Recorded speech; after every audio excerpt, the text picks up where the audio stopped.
एक ऐसा प्लेयर जो हर फॉर्मेट में परफॉर्म करे, Up and over.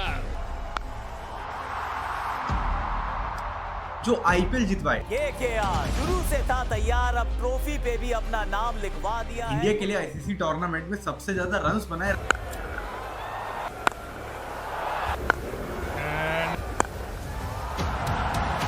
That's in the gap.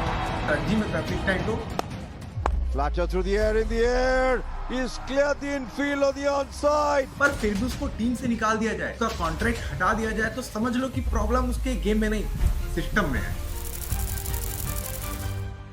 Shreyas Iyer के साथ हुआ है सबसे बड़ा धोखा, और ये सिर्फ उनके साथ नहीं हुआ, ये तो हर उस प्लेयर के साथ होता है जिसको सिस्टम यूज करता है और फिर छोड़ देता है। मुंबई का लड़का शिवाजी पार्क के छोटे से ग्राउंड से लेके वर्ल्ड क्रिकेट के सबसे बड़े स्टेज तक का सफर उसने खुद तय किया है।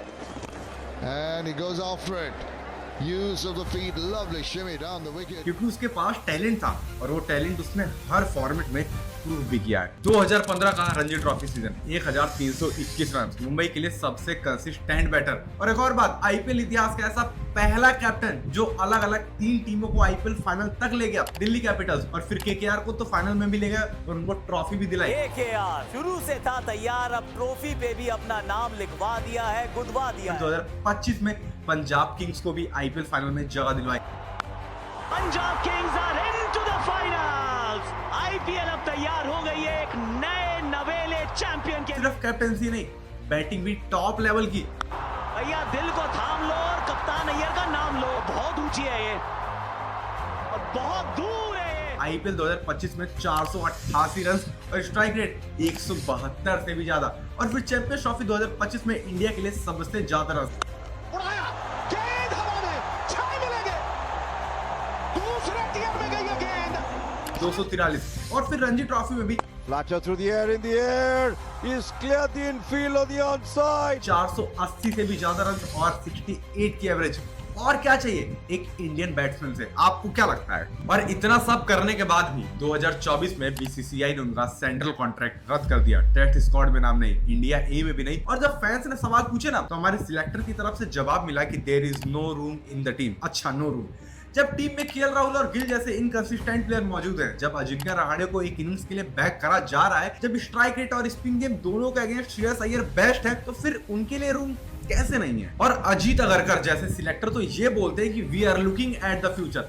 अच्छा, तो मेरा एक सवाल है कि श्रेयस अय्यर तो मात्र 29 साल के ही हैं, तो क्या ये फ्यूचर नहीं है? फैंस चिल्ला रहे हैं #justice for Shreyas Iyer trend कर रहा है। लेजेंड्स जैसे सहवाग, गावस्कर, पॉन्टिंग सब ये बात कह रहे हैं कि Shreyas deserve to be in the team, लेकिन मीडिया चुप है, बीसीसीआई एकदम साइलेंट है। लेकिन क्यों?